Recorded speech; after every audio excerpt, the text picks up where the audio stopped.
Boa tarde a todos, sejam bem-vindos ao 24º webinar de capacitação organizado pela ANA. Eu me chamo Alan Vaz Lopes, eu sou superintendente de fiscalização da ANA e farei a moderação deste evento de capacitação. Eu chamo a atenção dos participantes que os interessados em obter o certificado, como o sistema ainda está em manutenção hoje, eles precisam acessar a partir de amanhã o link que vai ser disponibilizado aqui no chat e responder algumas perguntas. Teremos como convidados os seguintes palestrantes hoje: o pesquisador Kazuto Kawakita, do Centro de Metrologia Mecânica do Instituto de Pesquisas Tecnológicas, do IPT, do Estado de São Paulo, CTmetro do IPT. O Kazuto é engenheiro mecânico, mestre e doutor pela Escola Politécnica da Universidade de São Paulo. Desenvolveu especialização nas áreas de energia e fluidos, metrologia, controle de qualidade e instrumentação aplicada a processos industriais. Possui experiência de mais de 37 anos em atividade de calibração, ensaio, inspeção de sistemas de medição de vazão e velocidade de fluidos. Coordenou diversos projetos de pesquisa e desenvolvimento tecnológico realizados para empresas privadas, órgãos de governo e agências de fomento. Ministrou palestras e cursos em diversos países, como Alemanha, Holanda, China, México, Argentina, Peru e Colômbia. Atualmente é pesquisador do Laboratório de Vazão do IPT. E teremos também o especialista em recursos hídricos e saneamento, o Leonardo Pérez Pial, coordenador de fiscalização de uso da água aqui da ANA. Ele é engenheiro civil, é matemático também, mestre em tecnologia ambiental e recursos hídricos pela Universidade de Brasília, especialista em recursos hídricos da ANA desde 2004, já foi coordenador da área de fiscalização de usos de 2006 a 2011 e retornou a este mesmo cargo de coordenador de fiscalização este ano 2019. O evento terá duração de 1 hora, o formato consiste no bate-papo aí com nossos convidados, abordando questões relevantes sobre o monitoramento de usos outorgados, que é o nosso tema hoje. Após 40 minutos, será aberto um espaço para perguntas da audiência, que podem ser feitas desde já pela ferramenta de chat. Tá? Fazendo apenas uma pequena contextualização aqui do tema, o monitoramento de uso da água, quando a gente fala disso, normalmente vem à cabeça o monitoramento de rios, de vazões. Mas hoje o tema seguindo um pouco até o webinar que nós fizemos há um tempo atrás sobre tecnologias de monitoramento de uso da água, nós vamos falar de monitoramento da demanda de água, ou seja, das captações de água que são feitas diretamente em rios, outros corpos d'água, águas aquíferos, e são conduzidas para os diversos usos da água, irrigantes, indústrias, sistemas de abastecimento público de água, etc. Nós temos, para esses tipos de uso, definido pela Lei 9433, a exigência da outorga de direito de uso de recursos hídricos. Ela define limites de retirada de água e padrões de comportamento desses volumes de água que são retirados dos rios. E esses volumes de água que são retirados precisam ser monitorados, né, continuamente para que a gente consiga verificar se os limites outorgados estão sendo atendidos. Então, para que a gente possa controlar melhor o uso da água, garantir o uso múltiplo, principalmente em bacias que são consideradas críticas, ou seja, onde há um desequilíbrio entre demanda e disponibilidade de água, é muito importante que a gente tenha esse monitoramento sistemático por meio de equipamentos específicos, e é sobre isso que nós vamos falar hoje. Isso já existe em algumas bacias no Brasil, exigências da ANA e outros órgãos gestores, onde há uma maior criticidade, mas é preciso que isso se expanda para mais áreas, para mais usuários. Nós vamos falar disso hoje. Então, para iniciar a nossa conversa, eu queria primeiro passar a palavra para o especialista Leonardo Pial, perguntando para ele se ele poderia falar um pouco para a gente, então, sobre a importância, Léo, do monitoramento da demanda de água, dos usos da água. Por que é importante monitorar esses usos e qual é a legislação hoje vigente no país sobre esse tema? Então, é com você, Léo, por favor. Boa tarde, Alan. Boa tarde a todos. Então, eu primeiro vou disponibilizar aqui uma telinha atrás para ficar mais fácil aqui de vocês verem. Eu vou falando por que a gente tem que medir, né, a demanda, né? Qual é o sentido da gente exigir que usuários instalem equipamentos, né? Usuários que tenham outorga instalem equipamentos e que saibam o uso. Então, eu citei aqui 4 fatores principais. O primeiro está relacionado à escassez. Então, nós temos, principalmente em bacias, onde nós temos problemas de escassez do uso da água. Vídeo que ocorreu no Cantareira em 2015, né? E lá o órgão gestor estadual, que é o DAE, ele exigiu que os usuários instalassem equipamentos e enviassem em tempo real, uma vez por dia, os dados, né, para que ele pudesse fazer o controle, porque a água estava escassa, né?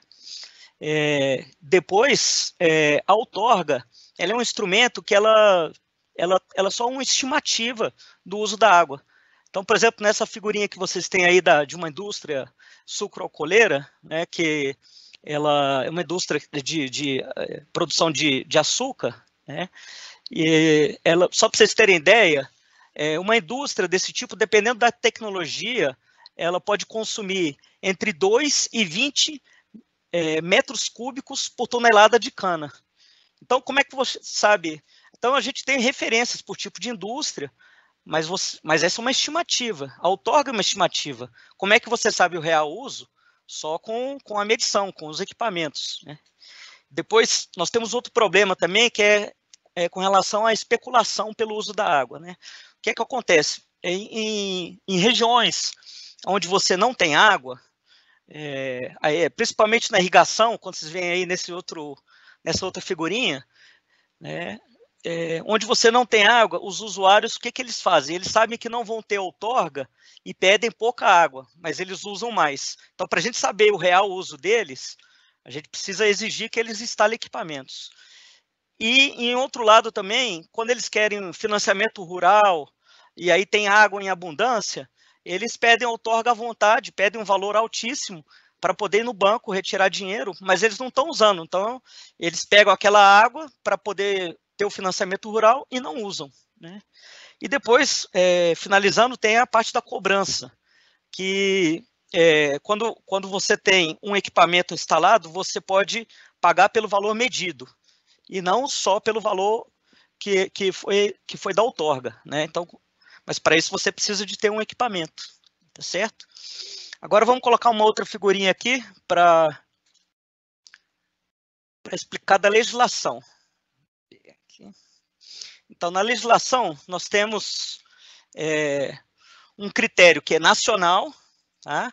O critério nacional, né, no âmbito legal, ele se diz o seguinte, né? Na resolução do Conselho Nacional de Recursos Hídricos, 16, em 2001, lá no artigo 31, ele diz que o outorgado ele deve monitorar a vazão captada e lançada e a qualidade de água dos efluentes, né?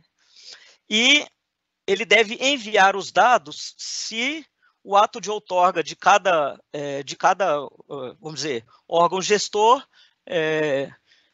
preconizar isso no ato, né? Então é o seguinte, o importante aí é a gente ter esse conceito de monitorar, né? Então, monitorar o dado, né? Daí depois, para monitorar, aí a gente passar para um outro nível, aí os estados começaram a ter, vamos dizer, exigências diferentes, né? Então, o mínimo que em âmbito nacional seria monitorar o uso, né? E aí monitorar o uso pode ser desde escrever numa caderneta até comprar um equipamento caríssimo, né? E em nível de estado, os órgãos gestores dos estados, né, que fazem as outorgas para os estados, eles definem 3 tipos de exigências, assim. Então, que não tem nenhuma exigência legal, fazendo uma pesquisa aí nos 27 unidades federativas, né?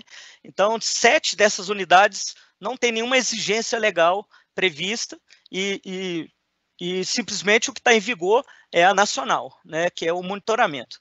Aí, 11 desses estados prevêem um monitoramento e uma instalação de equipamento, e mais 9 estados eles, além de instalar o equipamento, eles exigem que os usuários enviem os dados para, para o órgão, né?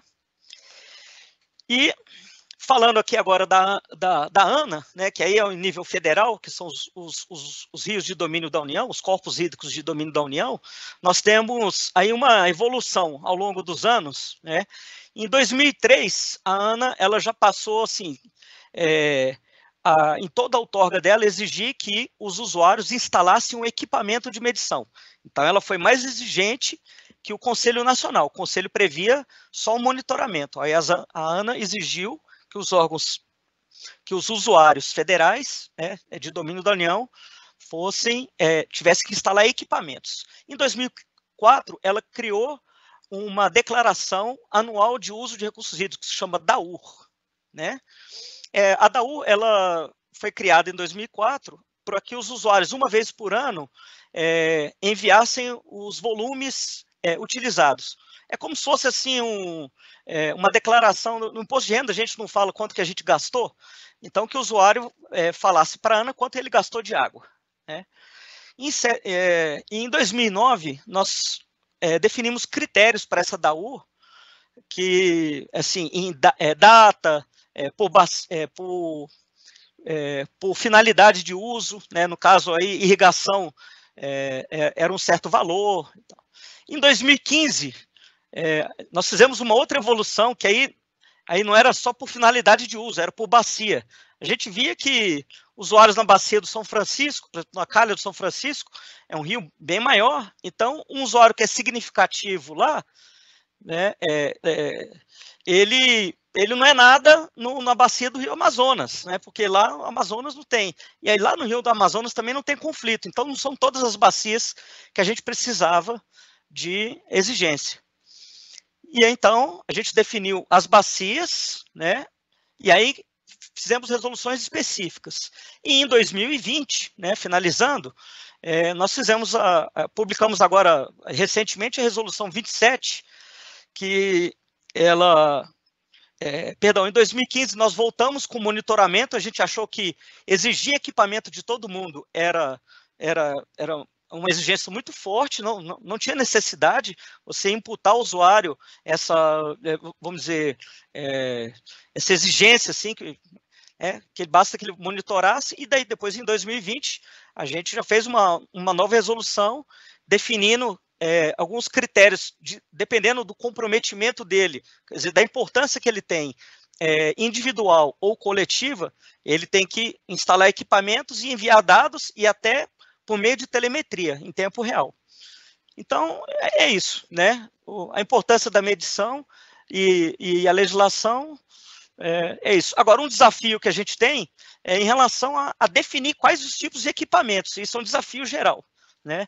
E aí eu volto a palavra para você, porque esse desafio aí, acho que é muito importante a gente tratar desse tema. Perfeito, Léo. Obrigado. Então, como vocês viram aí, quer dizer, existem aí diferentes situações onde há necessidade de monitoramento, né? Dependendo do nível de demanda, do tamanho do usuário, do nível de conflito pelo uso da água. E vários órgãos de recursos hídricos têm exigido aí a instalação de equipamentos de medição para você saber, de fato, quanto de água está sendo captado por esses usuários, como o DAE em São Paulo, o IGAN em Minas Gerais, e a ANA também há muitos anos, desde 2004, evoluindo com a sua legislação, seus normativos, aperfeiçoando a cada momento, no sentido de ter cada vez mais acurácia e adequação na exigência desse tipo de monitoramento. Recentemente, nós fizemos uma parceria com o IPT, e eu agradeço novamente aqui a participação do professor Casuto, do IPT. Em 2017, fizemos essa parceria com eles, e dessa parceria resultou um manual orientativo para a instalação de sistemas de medição de vazão de água, que é muito importante, está disponível no site da ANA. A gente aproveita aqui para disponibilizar no site o link para que todos baixem. É um manual muito importante e interessante para ajudar na escolha do tipo de equipamento, e sobre isso eu queria passar a palavra, então, para o doutor Casuto, para que nos fale um pouco mais sobre esse manual, sobre a importância do monitoramento, sobre quais são os cuidados que a gente deve tomar na hora de instalar aí sistemas de medição de vazão e tubulação fechada. Por favor, Casuto, com você. E agradeço pela presença novamente. Alan, eu que agradeço aí o convite em participar desse evento, né? Eu já vi outros webinars da ANA, e esse daqui é um evento muito importante. Eu acho que é curto, porém, na medida certa aí para a gente conseguir passar alguma mensagem, né? Então, agradeço imensamente ali a oportunidade. Eu acho importante a gente abordar essa questão do manual orientativo. Eu vou disponibilizá-lo agora para que eu comente sobre o que esse manual ele aborda, né?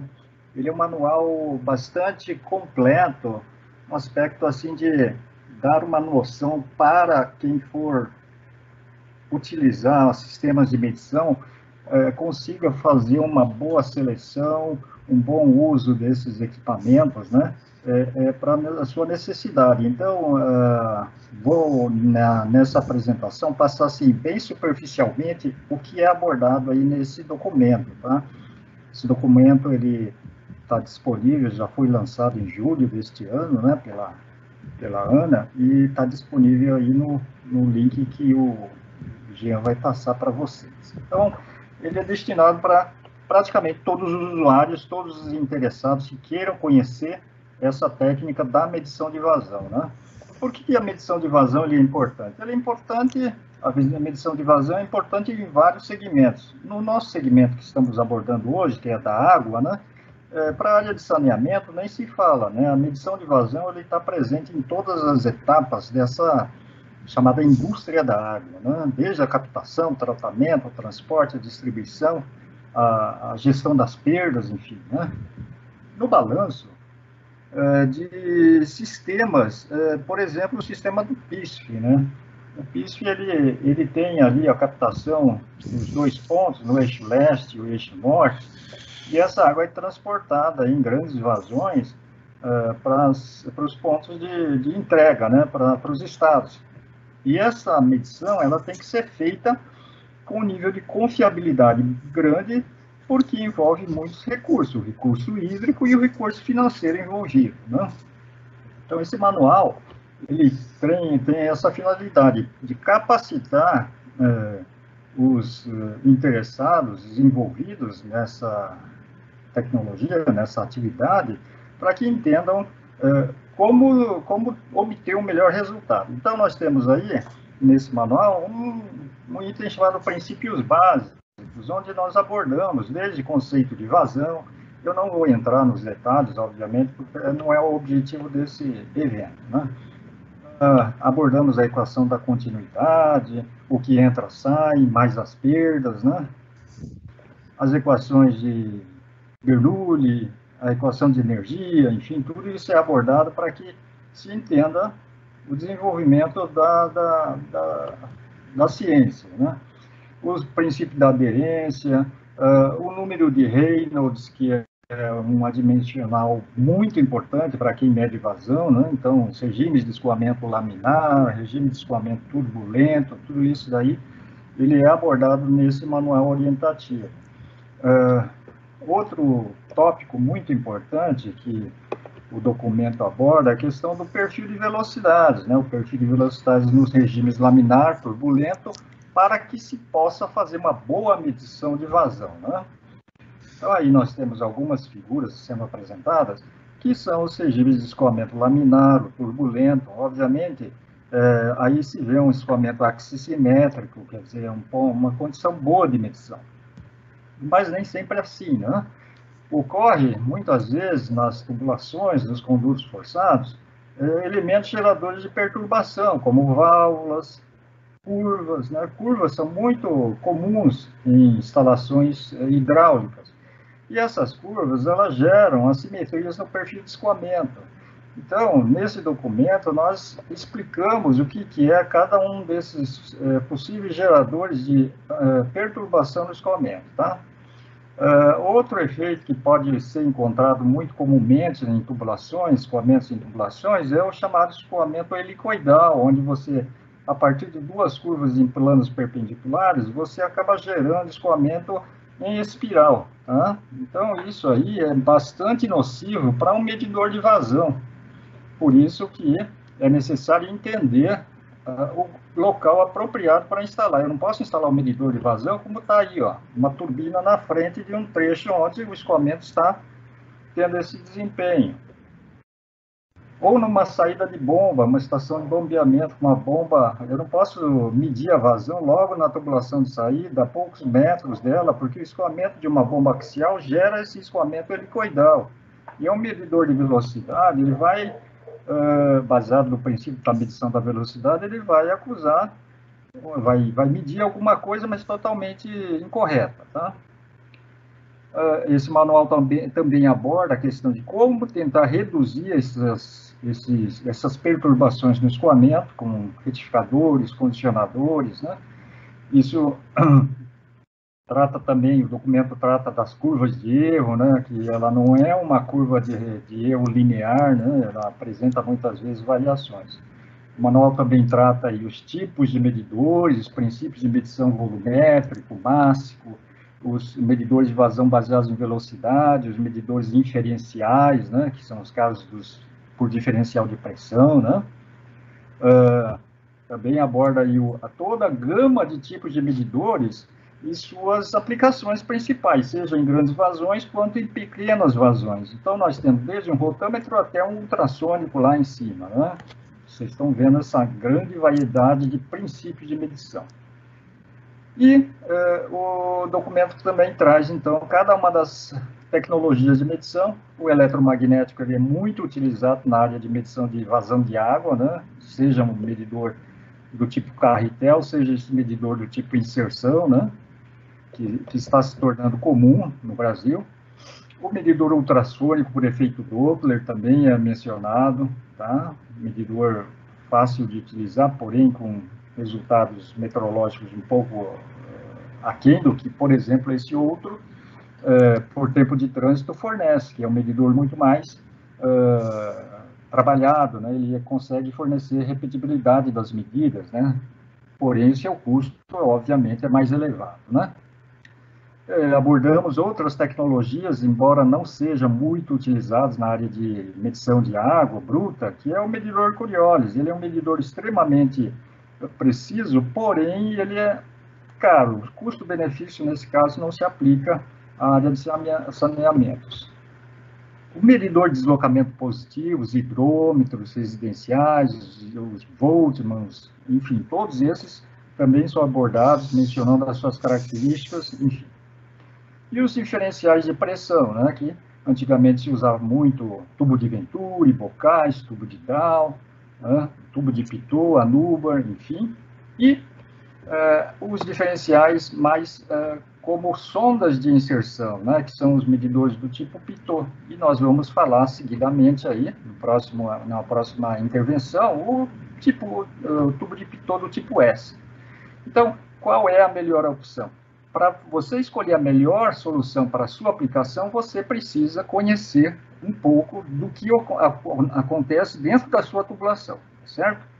E aí, considerar as características desejáveis para o seu medidor, né?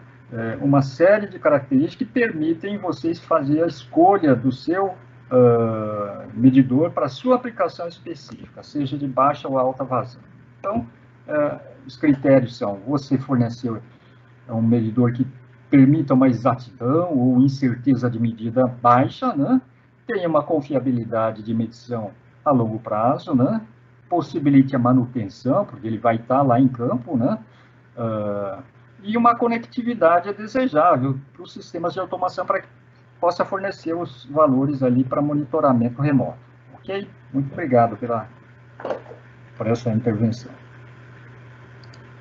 Muito obrigado, Casuto. É muito interessante esse manual. Você vê que ele aborda desde os fundamentos mais básicos, né, sobre escoamento de fluidos em condutos forçados, para conhecimento geral, e bastante técnico nessa parte, até tipos de medidores existentes e critérios para que se escolha o melhor tipo de medidor para cada situação, né? A exatidão, etc. Nós temos visto a nossa experiência, por exemplo, medidores que têm partes móveis, né?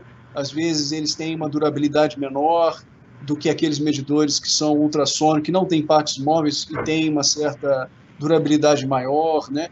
E a questão, no finalzinho que você colocou, que é a questão da transmissão de dados. Nós abordamos isso no webinar anterior, que eu recomendo também a todos assistirem, sobre a telemetria de dados de captação, que é um assunto que a gente tem aí feito uma parceria grande também com a Universidade Federal de Tocantins, com o professor Felipe, que participou do nosso último webinar.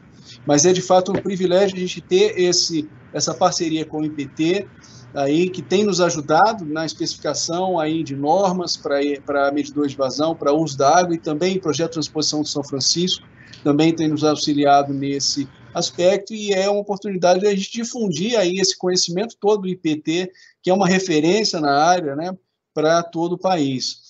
Mas, considerando aí todo esse conhecimento, a gente tem um desafio que é a prática, né? Como que a gente faz com que os usuários, na prática, absorvam esse conhecimento e comecem a usar, de fato, os equipamentos mais adequados. E aí eu queria retornar a fala, então, para o Leonardo, para ele nos falar um pouco sobre como é que é o trabalho de fiscalização voltado para o monitoramento de vazões outorgadas, né? Como que é feito, então, Leonardo, essa questão do planejamento de campanhas, como é que é feita a atividade em campo de fiscalização voltada a isso? Então, Leonardo, com você, por favor.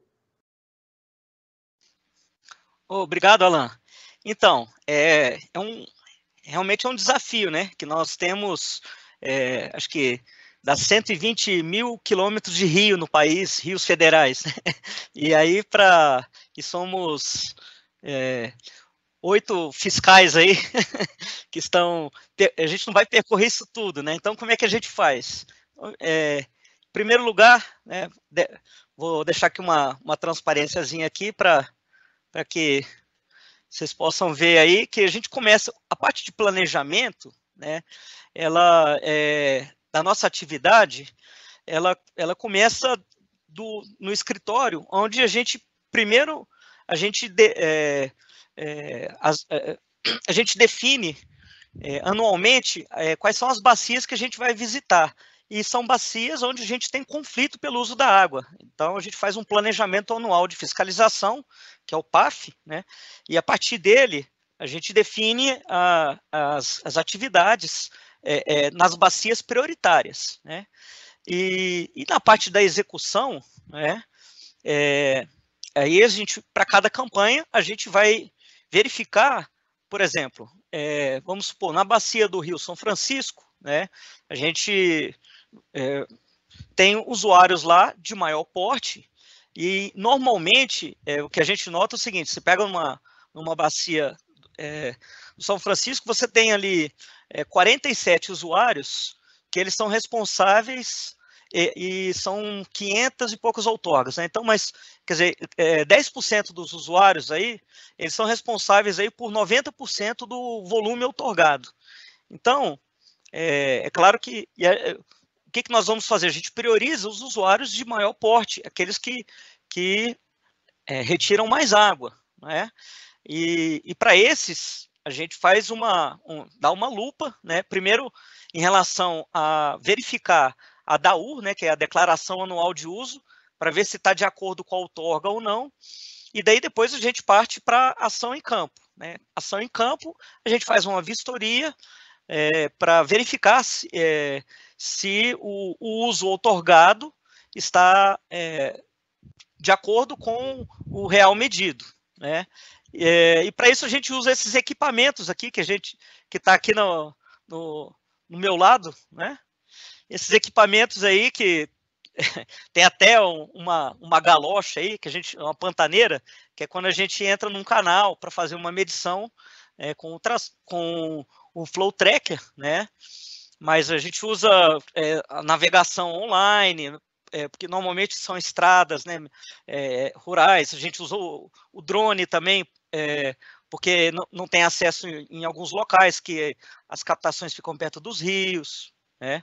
Então, usa vários equipamentos. dois equipamentos aqui eu vou colocar uma outra telinha aqui, dois equipamentos que eu vou falar que a gente usa para poder, vamos dizer, fazer uma verificação em campo, que não é uma verificação precisa, mas a gente tem uma noção de grandeza de quanto de água aquele usuário outorgado está utilizando, né? Então, se ele tiver, se a tubulação for fechada, né, que é sob pressão, então se tiver em tubulação, a gente usa o ultrassônico por tempo de trânsito, né, que o Casuto ele fez referência aí na apresentação, que está nesse, vamos ver aqui ó, meu dedinho aí, né? O ultrassom, ele é muito prático, né? Ele é portátil, a gente carrega numa maletinha e basicamente o que ele faz, ele é um medidor de velocidade, onde a gente instala um sensor que ele transmite ele transmite o sinal de um lado para o outro, e aí esse sinal ele percorre um certo tempo, e essa distância é conhecida. Muito bem, vocês na física sabem que a distância sobre o tempo é igual a velocidade, né? Então, se a gente tem uma velocidade média na tubulação, né, e a gente tem a área, né, que é o diâmetro, né, você pega a circunferência, aí a gente acha a área, velocidade vezes a área é a vazão. Muito bem, então aí a gente consegue, com esse equipamento, né, fazer as medições em tubulações fechadas, que é 90% dos usuários. Mas alguns deles, que são especiais, que são até de maior porte, usam canais, né? Canais principalmente para irrigação assim, de arroz, então, e perímetros de irrigação. E aí, nos canais, nós usamos esse outro equipamento aqui, ó, que chama Flow Tracker, que é um equipamento acústico, que usa o efeito Doppler. O que ele faz? Normalmente o rio, os canais, é uma água bruta, que ela tem uma sujeira. Então ele solta um sinal igual um morcego, e aí ele verifica as partículas sólidas que estão na água, então ele bate aquele sinal e volta, né? Igual o morcego, quando ele voa. Então aí ele sabe a velocidade dessas partículas é a mesma velocidade que a água está carreando. E daí você tem uma noção também da vazão, tá certo? Pela velocidade vezes a área, né? E é um trabalho muito interessante, é um trabalho mais técnico, né?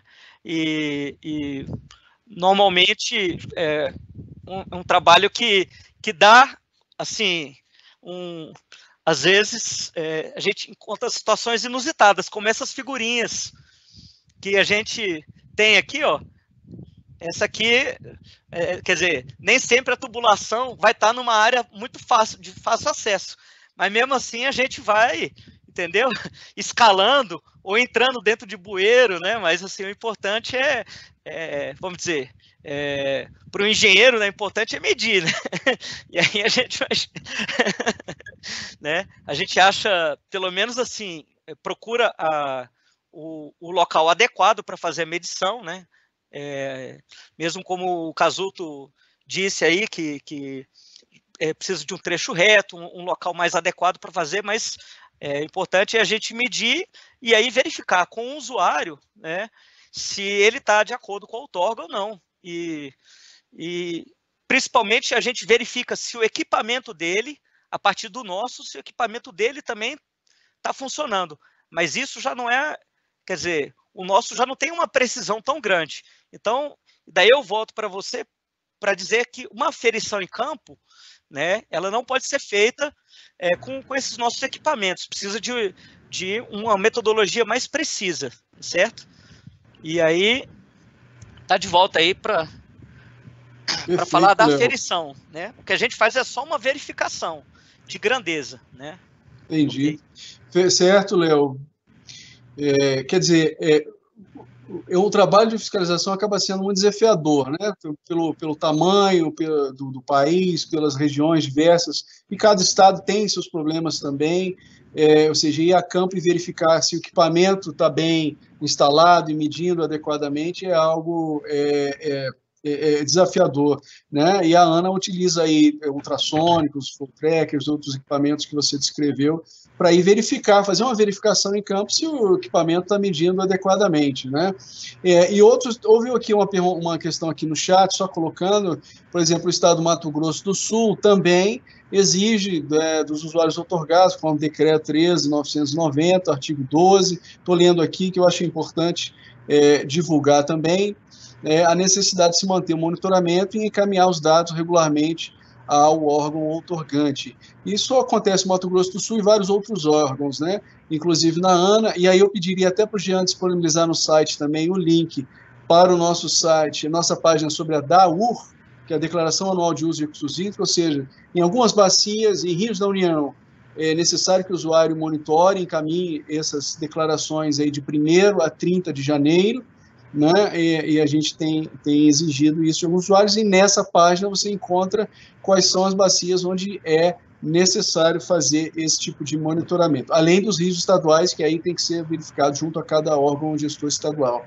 Agora, voltando aqui para o Casuto, falando sobre essa questão da verificação das vazões em campo, no caso aí de usuários de grande porte, quando há envolvimento, por exemplo, da cobrança pelo uso da água, o pagamento pelo serviço de adução de água bruta, por exemplo, no caso do PIS, que é o Projeto de Transposição São Francisco, importa muito mais a acurácia do medidor, né? E aí a gente precisa ter uma verificação mais minuciosa, né, Casuto? Então, você poderia detalhar para a gente como é que a gente pode aferir e calibrar um equipamento instalado pelo usuário, principalmente esses de grande porte? Peço para você de novo, Casuto. Obrigado. Obrigado, Alan. Podemos sim, claro. Essas medições de vazão de grande porte normalmente envolvem a utilização de medidores de grandes dimensões e difíceis de serem tirados do campo, né? Então, é justamente isso que eu vou falar agora, sobre uma solução, talvez não seja a única, mas é uma solução para essas situações, tá? Que é o caso da pitometria. Então, ela decorre do quê, né? Com o desenvolvimento da tecnologia, dos softwares, dos processadores, enfim, da instrumentação em si, os sistemas de medição, eles vieram evoluindo ao longo do tempo, né, das décadas, né? E hoje o parque de medidores na indústria de saneamento, né, enfim, ela vem se modernizando. Todas as empresas hoje estão substituindo seus medidores antigos por tecnologias mais modernas, né? E isso deu margem, né, para que surgissem, então, esses modelos de medidores mais novos. Mas todos esses medidores, eles incorporam assim, uma grande facilidade e também traz uma dúvida quanto ao resultado das medições, que é o software, né? O processamento dos sinais e conversão em um valor de vazão, né? Então, essa é uma dificuldade que você não consegue auditar um sistema proprietário de um fabricante. Então, você não consegue ter acesso ao código-fonte para verificar se aqueles fatores de conversão que estão inseridos no software são verdadeiros e traduzem a real vazão passando pelo conduto. Outra dificuldade é que esses grandes medidores de vazão, eles são difíceis de serem instalados, e quanto mais serem retirados daquele local para serem levados a um laboratório para calibração. Então, normalmente, eles são instalados e lá ficam até a sua vida útil, né? E para isso, precisa-se encontrar uma solução que consiga validar essas medições. Então, o medidor de vazão, ele precisa ser recalibrado periodicamente, né? Para que você confirme a vazão que ele está medindo, tá? E uma solução que se desenvolveu, né? Já há alguns anos, é que o IPT desenvolveu essa tecnologia da pitometria. Então, a partir da da técnica da medição da pressão diferencial através de uma sonda, e com isso o monitoramento da velocidade, a medição da velocidade do escoamento, que é o mesmo princípio que o medidor ultrassônico faz, ele mede uma velocidade média, né, e multiplica pela área da seção transversal, a pitometria se aplica esse princípio, tá? Então, o que nós utilizamos é um tubo de pitot, chamado tubo de pitot do tipo Cole, né, que ele tem dois tipos, né, opostos, um de montante e outro de jusante, que geram, então, uma pressão diferencial. E essa sonda de velocidade, ela é imersa ao longo do escoamento, né, do diâmetro de medição, para que você consiga determinar a velocidade em vários pontos. Essa sonda, ela precisa ser calibrada, né? No caso do IPT, nós utilizamos dois métodos de calibração, que é com ar, num túnel de vento aerodinâmico, né? E o outro que é um tanque de reboque, ou seja, é um tanque de longo comprimento, 280 metros por 6 de largura e 4 de profundidade, e ali corre um trem, né, um carrinho, com velocidade controlada, e com isso a sonda é calibrada para diferentes velocidades. Okay?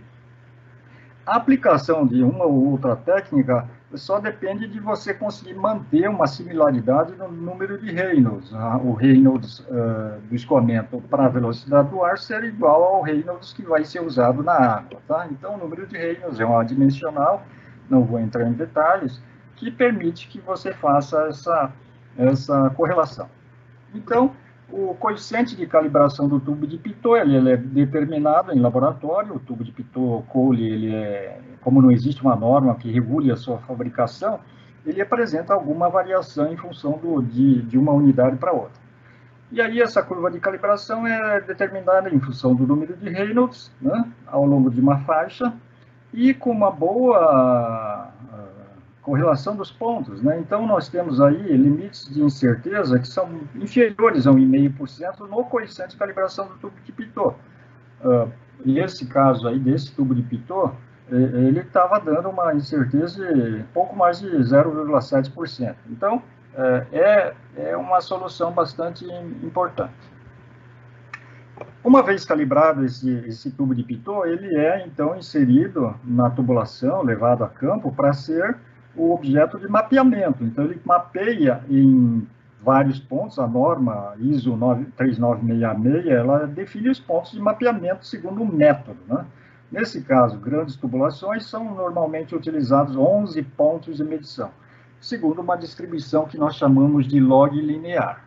E para que a medição seja muito mais representativa, é usual se utilizar o mapeamento em dois diâmetros ortogonais da seção de medição. Tá? E com esses 11 pontos se determina, então, um perfil de velocidades do escoamento. Aí tem uma amostra, né, a figura mostra aí um perfil de velocidades. Obviamente, próximo à parede, a velocidade se torna zero, né? Se vai reduzindo bastante, e na região central ela é plana, ou deveria ser plana, para que a seção de medição seja a mais apropriada possível. Tá? E com a velocidade média determinada, se calcula a vazão da água passando naquela seção da tubulação. Né? O IPT desenvolveu um sistema, um software e um equipamento, não é o único, existem várias soluções no mercado, né? Baseados, a maioria, no que o IPT desenvolveu inicialmente, né? Hoje existem maletas que fazem tudo isso aí, né? Mas o princípio é o mesmo, tá? Usando transmissores de pressão diferencial. Então, percebam que essa tecnologia, ela permite uma rastreabilidade das medidas da pressão diferencial, você consegue calibrar, rastrear as medidas a padrões do Inmetro, a parte da velocidade também, né? E, com isso, a medição ela é bastante auditável. Não existe nada aí dentro que faça, que seja uma caixa preta. Então, isso dá transparência à medição. Tá? Aí, vou apresentar o caso de uma medição que foi feita numa estação de bombeamento lá do PISF, tá? Uma EB, né? o diâmetro da tubulação era de 2.232 milímetros, né? E nessa tubulação nós temos lá instalados 2 pares de transdutores de velocidade ultrassônicos por tempo de trânsito, e a intenção era validar ou avaliar o desempenho metrológico desses 2 transdutores, que é essa figura mais à direita abaixo, tá? Essa tubulação, ela estava na saída da bomba, né, da estação de bombeamento, bombas de alta vazão, tá? E ali, a partir de um número de trechos retos ajusante da saída, é que foi estabelecida a seção de pitometria. Então, aí está a 50 metros da saída da bomba, foi feita a estação de pitometria. Para quem, o Piá, o Leonardo, ele sabe que em campo você não tem a facilidade, assim, você tem que executar a medição na condição que se encontra, né, Léo? Muitas vezes é alagado, é alto, é perigoso. Então, nesse caso, essa era a seção disponível para medição. Não é sempre assim, né? Então, o ideal seria um pouco mais à frente, mas era o que tinha lá de plataforma para suportar o pessoal, né? A instrumentação. E aí foi feita a pitometria. Aí tem 2 gráficos nas 2 condições, né? Primeiro com uma bomba só funcionando, que era a bomba número 1. Em azul está o sinal do medidor ultrassônico e em verde o sinal do medidor por pitometria, tá?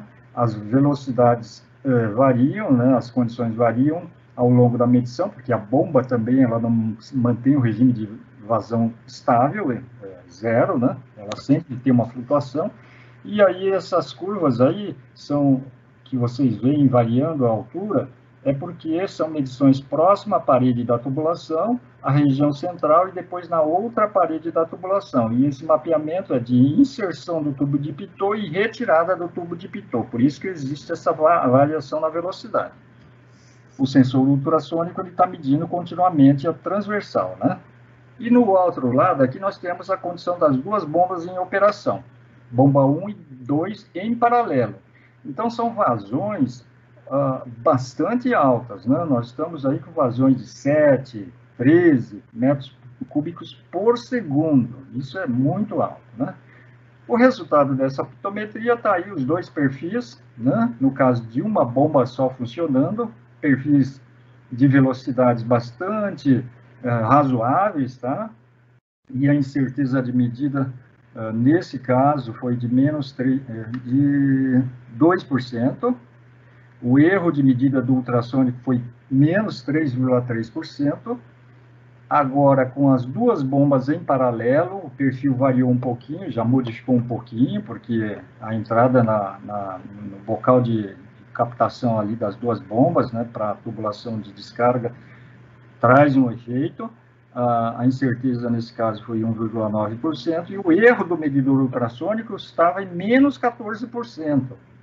Então, são 2 pontos de operação, não tem como você variar, nesse caso, a vazão, ficar variando a vazão, bomba 1 e bomba 1 e 2 em paralelo. E aí estão plotados os 2 erros de medida do medidor ultrassônico. Isso significa que ele estava medindo a menos, né? Ele estava medindo a menos, e quando a vazão era mais alta, o erro era significativo, menos 14%. Isso significa um volume absurdo de água ao longo do tempo, de um ano, né, de bombeamento. Então, esse erro precisa ser corrigido lá no cômputo, na totalização do volume, certo? Então, a pitometria, ela traz um bom resultado, e não foi só esse caso, mas, assim, um grande número de medições já foram feitas, né? A técnica, ela permite a avaliação dos medidores em campo, periódica, né? Não é necessário dominar a tecnologia do medidor ultrassônico para saber o que está lá dentro, porque você acaba avaliando o sistema como um todo, né? E, embora a incerteza seja maior do que você obtém normalmente na calibração em laboratório, essa técnica ela pode ser melhorada. Ela está em torno aí dos 2% atualmente, depende muito da aplicação, da disponibilidade de trechos retos, enfim, mas pode ser melhorada com a calibração das sondas, a utilização de técnicas de modelagem matemática, né, a normalização da geometria da sonda também seria importante fazer, é um objetivo a gente conseguir isso aí. Então, é isso que eu queria apresentar. E o que vai surgir disso aí? A ANA também, ela encomendou, solicitou ao IPT o desenvolvimento desse manual de pictometria. Esse manual já foi elaborado pelo IPT, o texto, ele já está em preparação lá pelo pessoal responsável dentro da agência, né? E em breve ele vai ser lançado com todas essas explicações de como se desenvolve essa técnica, como pode ser aplicada. É isso aí, obrigado. Ok, Kazuto, muito obrigado. É muito importante, então, o que você comentou, principalmente nesses casos como o PISF, né? Você veja um erro aí de 14% num volume de água enorme e passando durante muito tempo, né? O volume total de água que você perde aí na medição se transforma numa perda de faturamento de água, né? Porque isso aí não vai ser contabilizado. E você está gastando energia no bombeamento, gastando recursos financeiros e não vai poder recuperar porque a vazão não está sendo medida. Então, é muito importante que estejam aferidos, e esse é um trabalho que a gente está fazendo também da ANA como fiscalizadora aí do PIS com esse apoio do IPT. Chegou a hora, então, gente, de perguntas. Existem algumas perguntas aqui no chat. Provavelmente não vai ser possível a gente passar por todas. Eu vou passar por algumas e vou passando aqui para os nossos palestrantes, tá ok?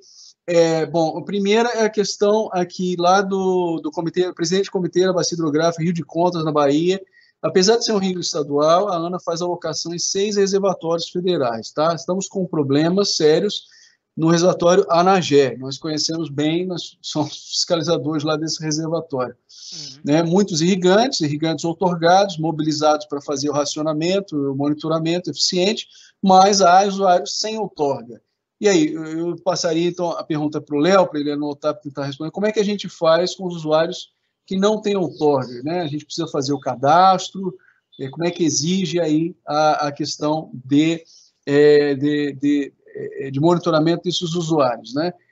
Usuários outorgados têm obrigatório instalar equipamento de medição? Sim. Né? Então, já respondo, a resolução 16/2001 do CNRH exige que qualquer outorgado faça a medição de sua vazão, de acordo com as regras definidas pelo órgão gestor.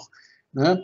E, na sequência, eu já vou emendando outras perguntas e passo para vocês responderem em bloco, tá? Por conta do tempo. Na apresentação do gerente de fiscalização da ANA, o Léo, foi falado que os agricultores pedem outorgas menores para driblar a fiscalização, pois, na verdade, usariam mais água. Outro momento foi falado que eles especulam com a água outorgada, ou seja, pedem outorga para vazão maior. Nesse sentido, pergunto, como que essa questão pode ser generalizada e como a medida pontual de fiscalização pode determinar que o agricultor especula com a obrigatoriedade de outorga, né? Então, Léo, acho que a pergunta é mais o seguinte, como que a gente faz, já que a gente faz medições pontuais, né, para verificar se de fato há uma especulação ou um uso acima da outorga. Já adiantando que a gente usa outras tecnologias, né, Léo? A gente abordou isso no outro webinar, a gente faz um acompanhamento sistemático desses usos ao longo do tempo, com imagem de satélite e outro tipo de monitoramento. Então, você pode abordar essa questão. O Antônio Giacomini fala aqui, como vocês avaliam a utilização da curva da bomba associada ao orímetro? Metodologia muito utilizada pelos usuários de irrigação em Minas. E a outra pergunta semelhante também, porque que é a mesma, parecida, quer dizer, ou seja, por que não se aceita o simples orímetro, né, como o medidor de, assim, né, junto com uma medição de vazão, né, que poderia aí, no caso da vazão do sistema, não ser alterada no tempo, né?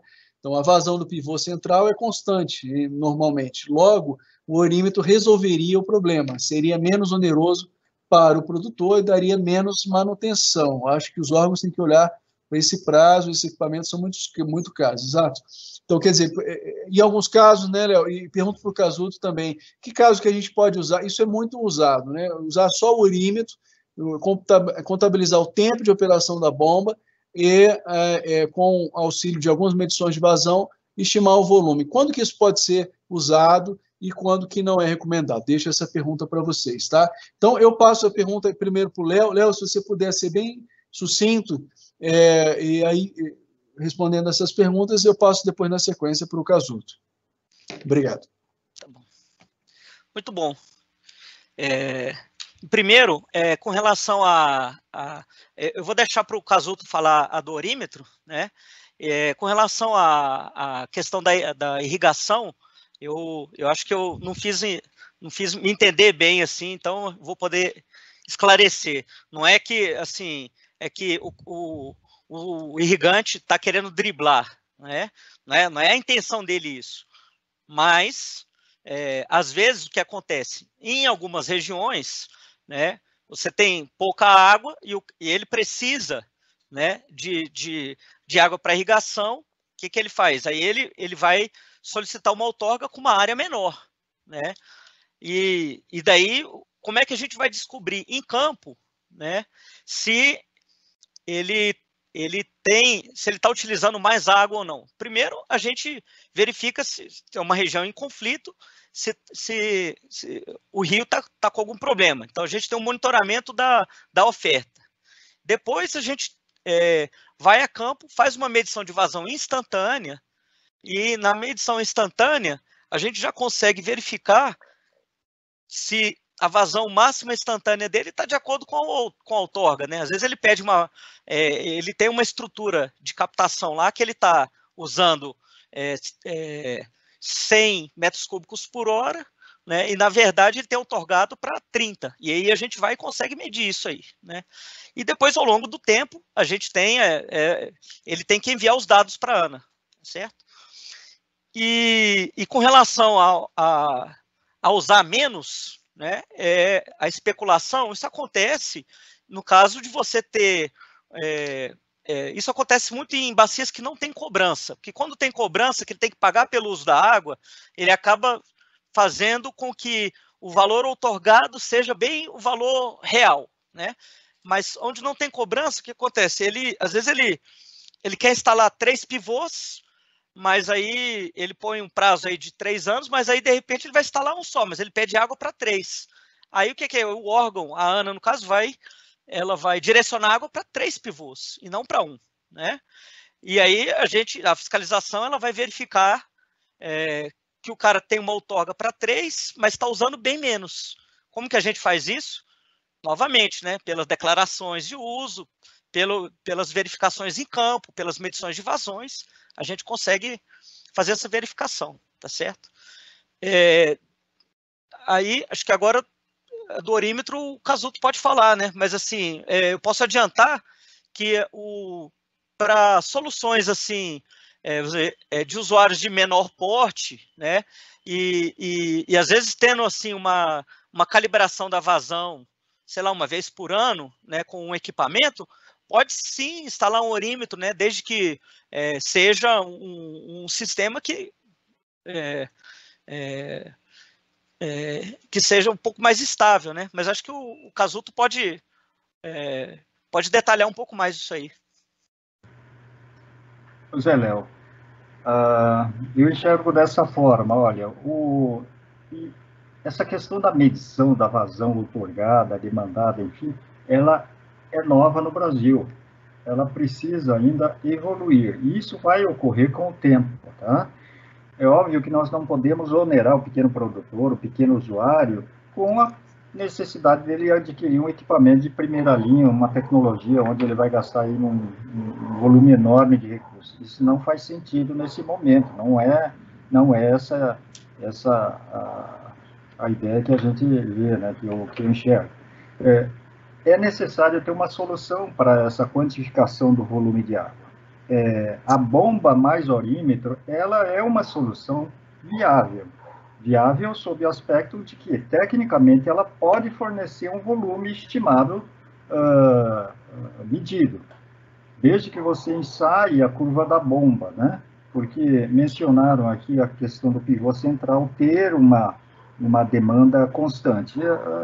Pode ser que sim, né, o pivô central, mas desde que você não tenha uma perda de carga diferente, ou seja, o pivô central não seja mais longo, mais curto ao longo do tempo, enfim, e você vai mudar o ponto de operação da bomba. Então, tem que se ver, pode ser uma bomba estável que consiga manter a sua vazão constante. E aí o orímetro também, ele precisa ser, assim, um equipamento que tenha um mínimo de segurança para que não ocorra, assim, uma perda de sinal, uma perda de dados intencional ou não, né, ao longo do tempo. Então, para que você tenha monitoramento, o mesmo requisito se aplica aos medidores de vazão. Não adianta você instalar um medidor de vazão no campo e deixá-lo abandonado à mercê de intempéries, de falta de energia, enfim, de acesso e até de danos que ele possa sofrer. Então,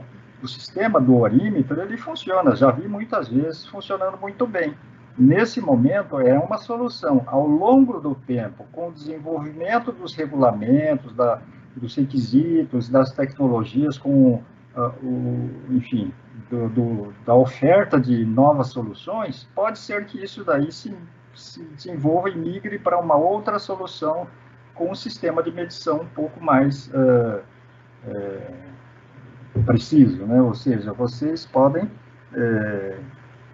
desenvolver isso aí, mas eu não vejo nada contra nesse momento, desde que tenha confiabilidade, desde que seja transparente e ambas as partes, tanto o outorgado quanto o outorgante, estabeleçam a relação correta.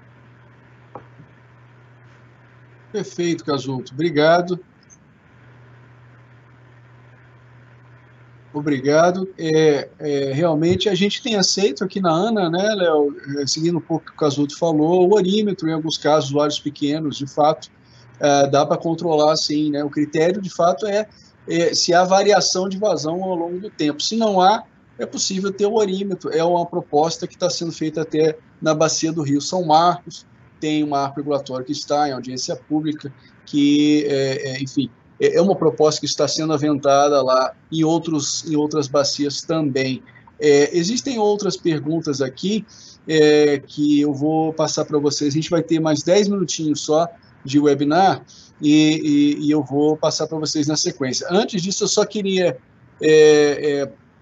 ressaltar, retomando um pouco o que o Casuto falou anteriormente, sobre o manual de pitometria, né? Ele falou de toda aquela técnica de verificação e a ANA vai ter, junto com quer dizer, produzido pelo IPT também, assim como o manual de medição, nós vamos lançar o manual de pitometria em breve. Então, fiquem atentos no mesmo site aí de publicações da ANA, está em fase final de diagramação, isso deve ser lançado lá, assim como o manual de medidores para usuários de baixa vazão, que atende também um pouco o que é um pouco dessas perguntas. Isso vai ser elaborado também, existe uma série de produtos nessa parceria com o IPT. Vou ler aqui algumas perguntas, tá? Finais para a gente encerrar. Primeiro é se a ANA vai padronizar os medidores de vazão nos diferentes sistemas de abastecimento, tendo em vista que hoje é a Reguladora Nacional de Saneamento Básico. Eu já vou dizer que não é por aí. A ANA vai definir normas gerais de referência para serem seguidas por outras agências reguladoras, e elas sim vão definir as suas regras seguindo essas orientações gerais da ANA. Essa é a lógica. O que a gente tem feito e devemos fazer, e eu deixo para ler o que o Casuto comentário também, é definir a acurácia do medidor de vazão, e não qual é o tipo, né? Então, para determinados usuários, a gente deve começar a cobrar algum tipo de acurácia e exatidão da medida. A Daniela pergunta como está a implementação da telemetria do monitoramento atualmente, perspectivas futuras. O Pablo Soares também pergunta nessa linha, o usuário que utiliza sistemas de telemetria para registro é válido? Existe alguma certificação para essas empresas que transmitem dados por telemetria? Então, eu pergunto sobre telemetria para vocês aí também. E o Leonardo Diniz Assunção pergunta aqui para o Léo como é feita a fiscalização daqueles usuários que se declaram como uso insignificante, que não tem outorga. Passo aí, então, Léo, por favor, rapidamente, depois para o Casuto, a gente só tem 5 minutos para encerrar, 2 minutinhos para cada, por favor. Tá bom, então. E também pediria suas considerações finais aí também, Léo. Tá joia. Tá bom. Eu vou falar só do uso insignificante e passo a telemetria para o Casuto, que aí fica mais fácil, né? Do uso insignificante, a gente procura no campo né? Quando a gente tem, por exemplo, tem bacias, né, onde a gente está, quer dizer, a gente faz um planejamento e aí quando está no campo e tem um usuário próximo, a gente vai e faz a vistoria, mas em princípio a gente planeja para ir nos mais significativos, mas tendo assim pela logística, a gente faz vistoria em toda a bacia, né? Assim, não exclui usuários, né? Mas a gente prioriza quem tem o maior porte, claro, que são os mais significativos, né? E, bom, eu queria agradecer aí, depois eu vou estar à disposição, tem meu e-mail aí, se eu precisar de alguma dúvida em relação à fiscalização do uso, eu também quero frisar que a ANA vai disponibilizar um manual de fiscalização, vai ser lançado aí, acho que até o final do ano, né, Alan? Mas, assim, a gente... é um manual que, vamos dizer, que são anos de experiência nossa aí, mas acho que é importante, além do manual, essa troca de experiências, né, principalmente com os órgãos gestores estaduais e com os usuários, claro, né? Nós estamos aprendendo ainda essa área de equipamentos de medição. É claro que a gente fala aqui dos tipos de equipamentos, mas para os usuários de maior porte. Mas tem soluções mais simples, que acho que isso é importante frisar, né, para usuários que, vamos dizer, em bacias que não têm recurso ainda. Muito obrigado, Alan, obrigado, Casuto, né? Passo a palavra para o Casuto aí falar um pouquinho da telemetria.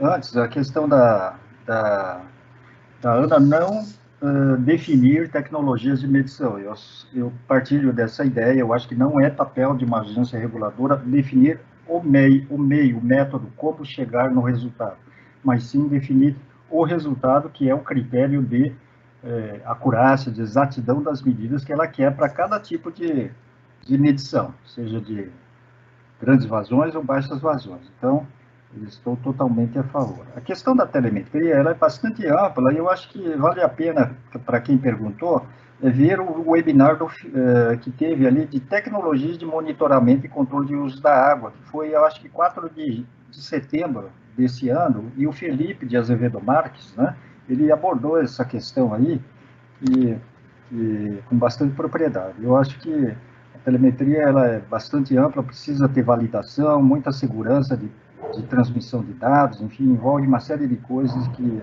eu acho que pelo tempo que nós temos aqui não vai dar para nós abordarmos mais a fundo. E eu gostaria de agradecer a todos aí, a Ana, especialmente aí vocês que estão dando apoio, né, para que esse webinar ocorra, e também, especialmente, aos assistentes que estão aí do outro lado, ouvindo e partilhando desse evento. Muito obrigado. Ok, obrigado, Casuto. Agradeço, então, novamente aí aos nossos 2 palestrantes, o Leonardo Pérez, nosso coordenador de fiscalização, o Dr. Casuto, que é o pesquisador lá do IPT, tá certo? Fazendo aqui um resumo, existe aí, algumas outras perguntas, mas nós temos os e-mails dos 2 palestrantes, eles podem ser direcionados e estão aí à disposição para respondê-la. De fato, a questão de telemetria, como enfatizou o Casuto, temos aí o webinar que foi feito com o Felipe, talvez pela demanda a gente possa até montar um outro específico aí sobre telemetria, que é um assunto aí que suscita questões, né? Dizer que, assim, também muito... A gente falou aqui um pouco aqui de usuários que não respeitam a outorga, etc., mas o importante também do monitoramento é que o próprio usuário gerencie seu uso da água, né?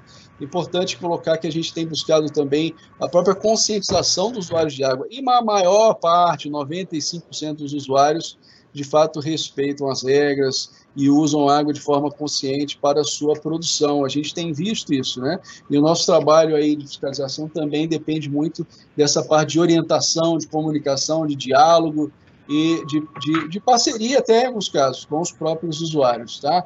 Respondendo aqui um dos comentários que foi colocado, acho importante deixar viés nesse monitoramento de ter a parceria dos usuários, né? Nós estamos até desenvolvendo aplicativo de celular, e aguardem aí que em breve teremos a disponibilização aí de outras ferramentas que vão facilitar aí o monitoramento de uso da água. que vão nos auxiliar além do sensoriamento remoto, etc. Tá? Então, antes de encerrar, gostaria de deixar só 2 recados. Quem tiver interesse em obter o certificado, basta clicar no link disponibilizado no chat ao final do evento, se inscrever, responder em breve um breve questionário e emitir o seu certificado. Peço que vocês façam isso amanhã, quando esse link estará ativo aí e quando esse questionário vai estar disponível. Os webinários de capacitação da ANA ocorrem sempre às quintas-feiras, de 17 às 18 horas, e agradecemos a todos os participantes, novamente aos palestrantes, Casuto, muito obrigado, a parceria do IPT, o Léo novamente, agradeço pela presença e até a próxima semana. O tema será agricultura irrigada e recursos hídricos, nós aguardamos todos na próxima semana. Também agradeço aqui em nome da ANA todos os presentes. Obrigado e até a próxima.